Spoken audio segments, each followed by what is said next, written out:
So you mentioned his relationship to Freud there. Is the reason that they, I suppose, split ways was because Jung was very interested in religion and Freud, by most accounts, would maybe be a materialist, more a science-based psychologist? Yeah, that was one of the reasons. Jung, from early on, had been very interested in spiritualism. It was in his family. His mother had a kind of what he called a second personality. He said she was different at night.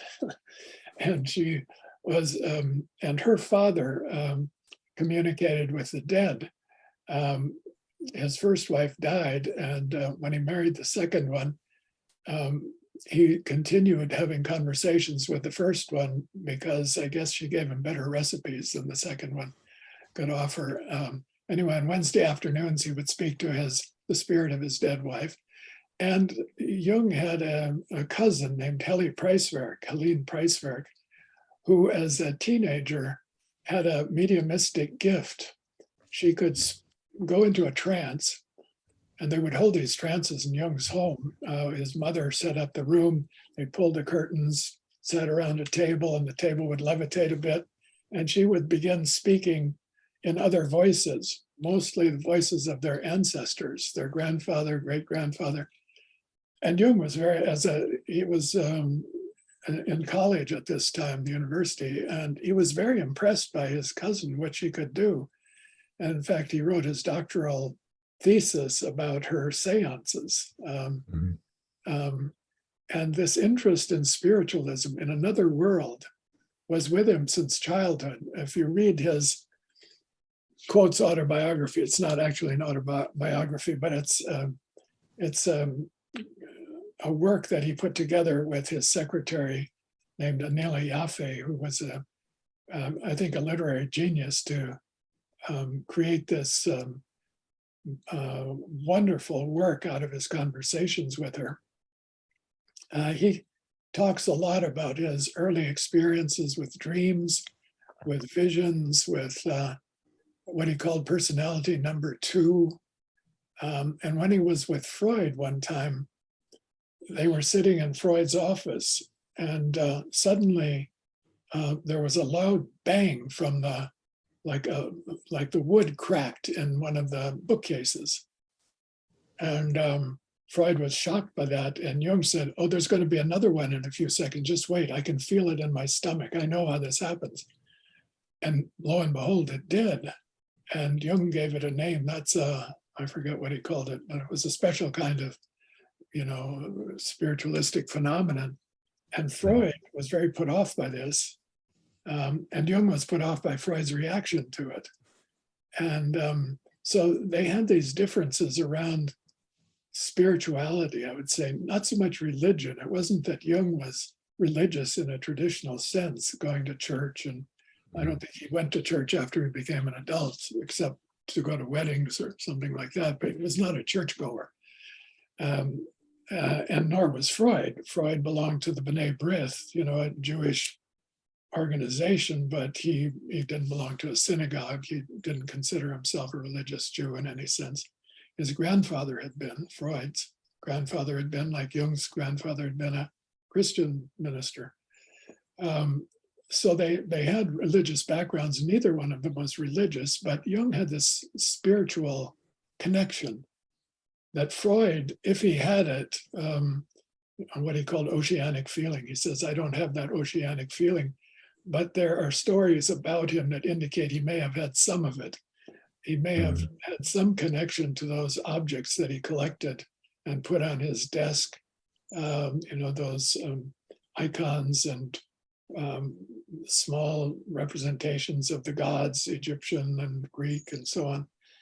There are stories that he would speak to them, or, they would sort of enter into some kind of strange relationship. So I think probably was a side of Freud that he was afraid of. And he actually warned Jung against that flood of mud of occultism. Don't go there, he said to Jung. That will destroy psychoanalysis. He saw psychoanalysis as a rational enlightenment enterprise based on scientific reasoning, experiment, research. But if you read Freud's cases, for instance, they're not very scientific. They read like novels. He made up stuff. His interpretations are wild. He was a confabulator. He put things together in his head and announced them as interpretations. So it wasn't nearly as scientific as he thought it was. And what put Jung off really was that Freud wasn't scientific enough in Jung's sense of scientific.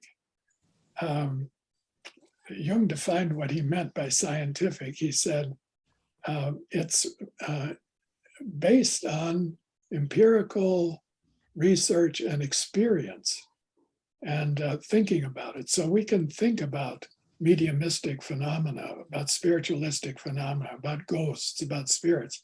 We can think about them. We can research it. So he belonged to the Society for Psychical Research in England, for instance. That's science. You can research anything that you can experience. Why not? So you experience visions, research it. And Jung was interested in that. And Freud tended to stay away from it. And so Jung saw that Freud's scientific interest was closed to certain phenomena. And that bothered him. He said, that's not scientific. And then on one particular occasion, Freud, they were traveling together back from the United States in 1909. They both went to Clark University in Massachusetts and got honorary degrees. And coming back on the ship, they exchanged dreams with one another. And Freud told Jung a dream, and Jung asked for his associations to the dream. So, when you receive a dream, you ask the dreamer, what are your associations to this and that? And Freud refused to give him his associations. He said, if I give you my associations to this dream, I will lose my authority. And Jung never forgot that. Authority, what is that? In science, there is no authority. You don't pull authority in science. You examine with an open mind everything. And Jung was allergic to authority outside himself. He would not accept it. He was Swiss. The Swiss threw the Habsburgs out in the 1400s or 1300s out of Switzerland. And Freud grew up in Vienna, where, the Holy Roman Emperor lived, and the Empire of the Austro-Hungarian Empire. And he was a little more authority oriented. The Swiss do not like outside authorities. So it just hit him wrong. And he thought in science, it should be open. We should be able to discuss anything. If he gives me his associations, let's go into his dreams. Let's find out what's there. On the other hand, Jung told Freud a dream and also refused to give him his associations because he knew how Freud was going to interpret it. And he said he withheld his true associations and threw some things to Freud that Freud could use and was satisfied with. So they hit this point of not being able to communicate with each other. That was in 1909.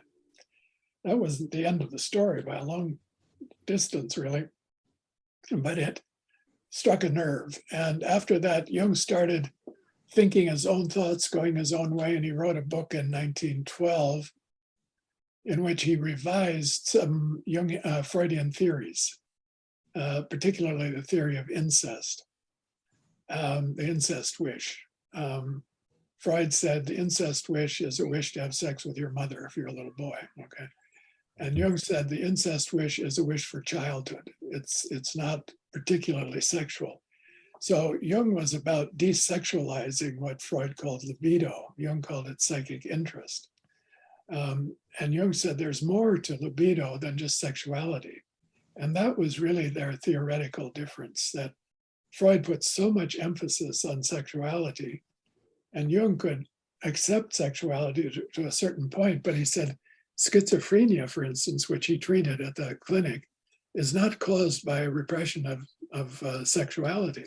Some neuroses are. Hysteria might be. Freud was treating hysteria in Vienna. Jung was treating schizophrenia in Zurich. And he said schizophrenia isn't the result of repression of sexuality. There's something else much more organic going on. And Freud wouldn't accept that. when Freud read Jung's book, he was very dismissive of it. And that really hurt Jung's feelings. It was a narcissistic injury to Jung that Freud dismissed it.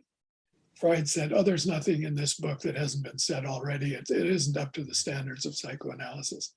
And Jung thought he'd made a tremendous contribution and a breakthrough. And it was on that note of hurt and anger and mutual disaffection that they broke in 1913.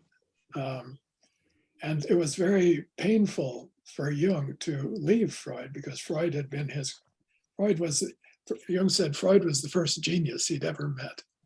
Freud really had genius and that spark of brilliance.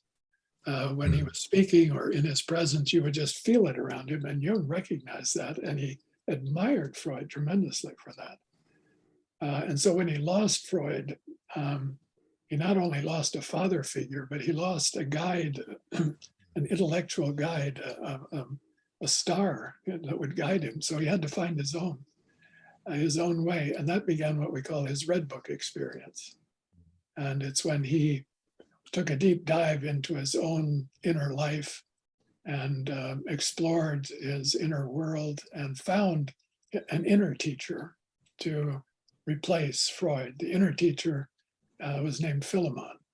And so Philemon, who was like a Gnostic teacher, a religious teacher, became Jung's mentor on an inner level. And so Jung could let go of Freud and pursue his own thinking. And out of this inner work, he elaborated his most important theories and concepts. The Red Book was not published in Jung's lifetime. It's a big book. It was published in 2009. And the published version looks like this. It's a big, heavy book. Yeah. And it's got lots of pictures in it, paintings that Jung created in there, painted on the pages, calligraphic script. He very carefully wrote out his, what he called active imaginations and commentary on it, what happened to him during this period of time. And he worked on that for about 15 years until he felt he'd done enough of that, and he went on and did other things after that, notably commentaries on a lot of world religions, including Christianity, later in his life, and also a very deep study of alchemy and alchemical philosophy and fantasy imagery, what Jung called projections into the alchemical process. Fascinated Jung, and then Jung used that material to talk about psychological process, the individuation process, the development of the personality.